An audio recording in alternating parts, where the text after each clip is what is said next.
Hello everyone. ఇవాళ మనతో పాటు ఉన్నారు creative director and political analyst Geeta Krishna గారు. వారితో మాట్లాడదాం. Hello sir. హాయ్.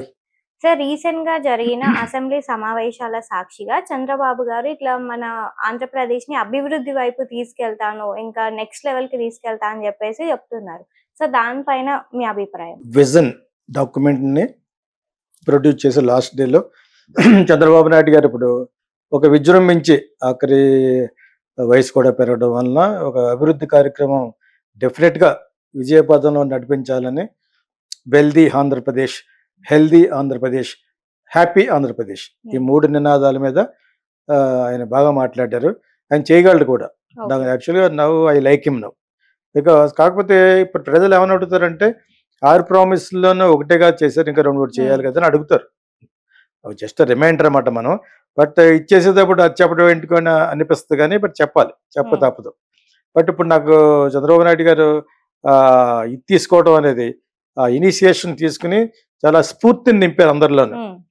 అమరావతిలో ఒక అన్నీ కూడా 3 yearsలో మన అసెంబ్లీలో ఉన్న ప్రతి ఎమ్మెల్యేకి మంచి క్వార్టర్స్ టవర్స్, ఎమ్మెల్యే టవర్స్ అని, తర్వాత ఇంకా చాలా అన్నీ కూడా 3 years పెట్టుకున్నాడు ఆయన. పోలవరం కూడా ఆల్మోస్ట్ 3.5 to 4 years పెట్టుకుని ఇది వెళ్ళిపోయి డెఫినెట్గా 100% పూర్తి చేస్తానని చాలా గట్టిగా అంటున్నారు. అసెంబ్లీలో ఉన్నారు కాబట్టి డెఫినెట్గా ఆయనకి ఆ ఫండ్స్ కూడా రావటం ఇవన్నీ కూడా ఆయన చూసుకుని డెఫినెట్గా మళ్ళీ ఐదోసారి మళ్ళీ నెక్స్ట్ కూడా నేనే సీఎం అవుతాను అని చాలా పాజిటివ్గా మాట్లాడు. యాక్చువల్గా ఆ వయసులో అలాగే మాట్లాడాలి. ఆయన హెల్దీ పర్సన్ కూడా. ఎందుకంటే మన ఓన్లీ ఏజ్ ఒకటి లెక్క చేయకపోతే ఆయన ప్రొద్దుటే 2 గంటలు లెగిసి అది ఆల్రెడీ 2-3 సార్లు చెప్పాను నేను యాక్చువల్గా. సో నవ్వు అందరూ అన్ని స్టేట్ల సీఎంలు కూడా స్ఫూర్తిగా తీసుకోవాల్సినట్టుగా మాట్లాడాడు రాష్ట్ర రోజున. చాలా ఇన్స్పైరింగ్ అండ్ మోటివేటింగ్ గా మాట్లాడాడు అనమాట. ఇప్పుడు ఆ హెల్దీ అనేది ఎలాగొస్తే ఇప్పుడు అంతకుముందు డాక్టర్ వైఎస్ రాజశేఖర్ గారు చెప్పిన ఆరోగ్యశ్రీని ఇంకా కొంచెం డెవలప్ చేయాలి. అది బాగా అందరికీ డబ్బులు అంది. అది మెయిన్. ఆయన 2వ సారి గెలవడానికి వైఎస్ రాజశేఖర రెడ్డి దురదృష్టవశాత్తు పోయాడు, కానీ కారణం మెయిన్ ఆరోగ్యశ్రీయే. హెల్త్ గా ఎవడు హాస్పిటల్కి వెళ్ళకుండా ఉంటాడు? హాస్పిటల్కి వెళ్తే ప్రతి ఒక్కటి అబౌవ్ మిడిల్ క్లాస్ పెద్దవాళ్ళు అందరికీ కూడా చాలా బాగా ఫలించింది. కాబట్టి హెల్దీ ఆంధ్రప్రదేశ్ కింద ఆయన ఏమేమి చేస్తారని చూడాలి. కొత్త పథకాలు తీసుకురావాలి యాక్చువల్గా. అదొకటి. వెల్దీ ఆంధ్రప్రదేశ్ అంటే నేను సంపద సృష్టించి ఖర్చు పెడతాను అన్నాడు కదా. గవర్నమెంట్ ఒకటే కాదు, జనాల్లో కూడా సంపద సృష్టించుకోవడానికి సరిపడా మంచి మంచి పథకాలు పెట్టాలి. వ్యాపారం చేసుకోవాలి స్త్రీలకని, అండ్ ఆల్సో యూత్ కని, ఎడ్యుకేషన్ మరి ఇంకోటి అన్నాడు అనమాట. 100% ఎడ్యుకేషన్ ఉండేటట్టు చూస్తున్నాడు. చాలా చాలా మంచి మాట అది.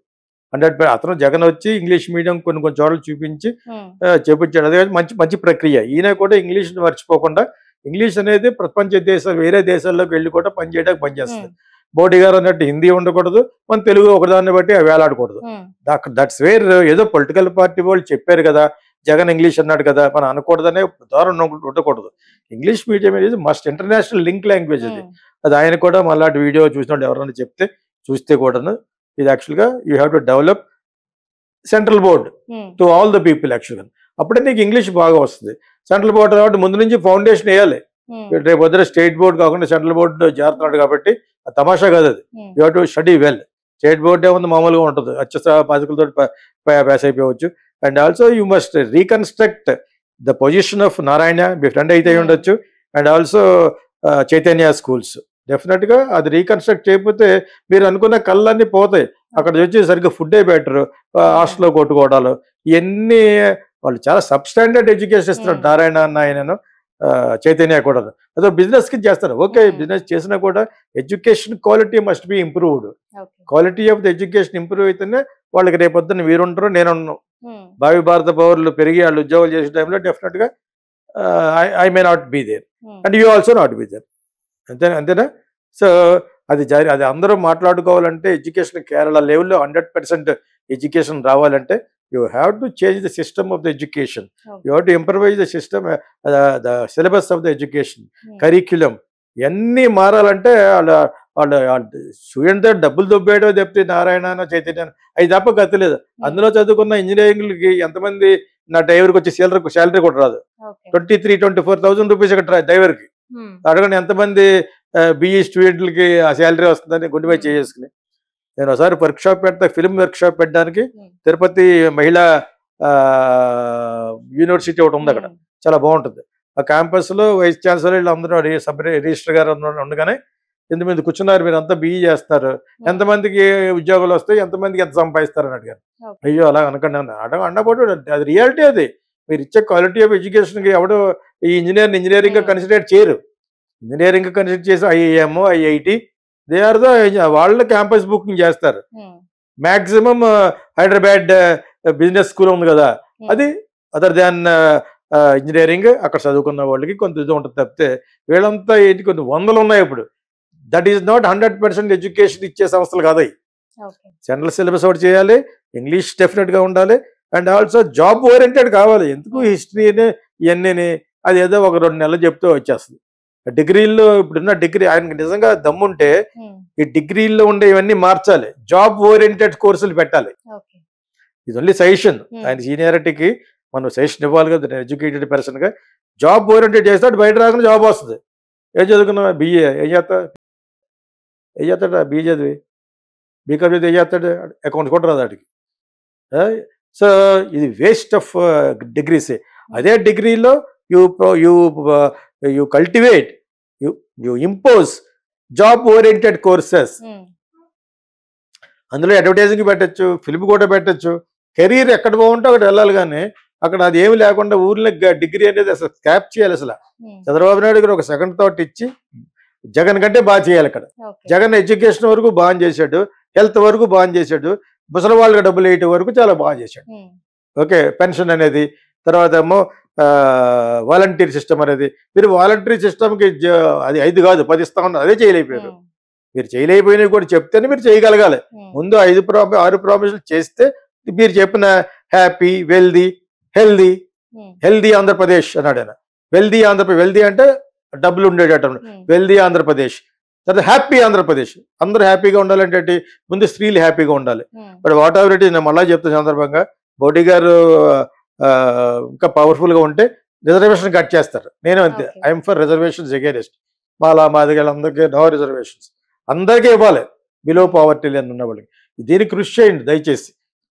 ఎందుకు ఇవ్వాలి reservations? Reservation for poor people.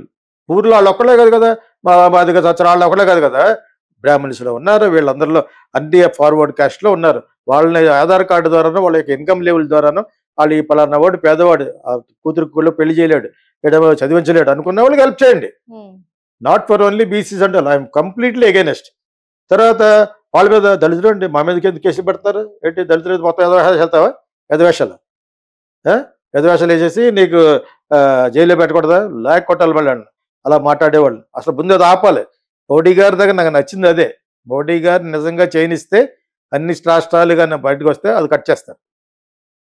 ఆ విధంగానే ఆర్టికల్ పట్టుకొచ్చారు అక్కడ మన దాన్ని అంటే కాశ్మీర్లో. మళ్ళీ వీళ్ళు వచ్చారు, మళ్ళీ మామూలు పాట అయిపోయింది. మోడీ గారు కొన్ని విషయాల్లో భారతదేశానికి చాలా చాలా అవసరం. ఇప్పుడు యాస్టీస్గా మన సీఎం చంద్రబాబు నాయుడు వీళ్ళంతా కూడా మోడీ గారి తరఫునే ఉన్నారు. ఆయనకే ఓటేశారు అక్కడ పార్లమెంట్లో. ఆయన చేత ఇవందరూ కలిసి చేస్తేనే వస్తుంది. వాళ్ళకి ఎగెనెస్ట్ చేసి వాళ్ళు అన్యాయం చేయమంటలేదు, వాళ్ళ మాదిగలకనే అందరితో పాటు చేయండి, వాళ్ళతో పాటు మిగతా పేదలకు కూడా. లేదు ఇప్పుడు కాంగ్రెస్ ఏమంటుంది, లేదు బీజేపీ వస్తే ఆ విధంగానే మనకు క్యాంపెయిన్ చేశారు. మహారాష్ట్ర ఇవన్నీ ఉన్నాయి కదా, జార్ఖండ్ ఇవన్నీ ఎలా చేశారు, వాళ్ళు వస్తే రిజర్వేషన్ తీసేస్తారని వాళ్ళు ఎక్కడ అనలేదు యాక్చువల్గా. ఆ విధంగా కొన్ని సీట్లు పట్టుకొచ్చారు, అయినా కూడా ఆభాసపాలు అయ్యారు. బీజేపీ వచ్చేసింది తప్పిక మెజారిటీతో ఇన్ మహారాష్ట్ర. ఇలాగా ఉద్ధవ్ ఠాకరే వాళ్ళందరూ మనం గెలిచిన వాళ్ళందరినీ హోటల్లో పెట్టేద్దాం, లేదా దొబ్బేస్తారు వాళ్ళు అంతలేసి ఏం పడుతుంది. ఆ కూటమి దొబ్బింది, వీళ్ళ కూటమి వచ్చేసింది. సో ఇది పొజిషన్ యాజిటీస్గా. భారతదేశం పొజిషన్ కూడా కొంచెం చెప్పాలి కూడా చెప్పేశాను. But I like Chandrababu Naidu గారు నౌ ఆయన తీసుకున్న ఇనిషియేషన్ హృదయపూర్వకంగా ముందుకు వెళ్ళగలిగితే ఆంధ్రప్రదేశ్ బాగుంటుంది. అందులో మెయిన్ హెల్త్ వైఎస్ఆర్ చేసిన దాన్ని కంటే బాగా చేయగలగాలి. తర్వాత టు బి హ్యాపీ స్త్రీలకి వీళ్ళందరికీ డౌన్ ట్రోడన్ గా ఉన్న వాళ్ళకి లోన్స్ ఇచ్చి బిజినెస్ పెట్టించుకోవాలి, సెల్ఫ్ ఎంప్లాయ్మెంట్ కింద. ఓకే, అది డెఫినెట్ కావాలి. దానికి ఎవరు అపోజ్ చేస్తారు? నోబడీ. ఐ మళ్ళీ అపోజింగ్ రిజర్వేషన్స్. వాళ్ళ ఒకరికి ఇవ్వటం ఏంటి? పెదకోళ్ళు మాడుతూ ఉంటారు, ఎందుకు ఇవ్వాలి? నేను అంబేద్కర్ గురించి, అంబేద్కర్ మీ ఒక్కడి గురించి చెప్పాడా? పేదలకు ఇమ్మన్నాడు, మీ ఒక్కరికి డౌన్ ట్రోడన్కి ఇమ్మని చెప్పాడు. ఆయనకి కోట్లు పెట్టి విగ్రహాలు కట్టేసి నాన్ సెన్స్ అది. సో ఇప్పటికైనా రిలైజ్ అవ్వాలి. ఈ విషయం చంద్రబాబు నాయుడు తెలియదనా? తెలుసు. ఓట్ల కోసం ఇక అలా చేస్తూ ఉంటారు, అందరికీ తెలుసు. Still they act for vote bank రాజకీయాలు చేస్తారు. ఐ హోప్ ఇప్పుడు పట్టుకు ఆయన కరెక్ట్ లైన్లో పడ్డాడు. ఆల్రెడీ 2-3 సార్లు చేసాడు కదా. ఇప్పుడు చాలా కమిటెడ్గా హెల్దీ వెల్దీ హ్యాపీ ఆంధ్రప్రదేశ్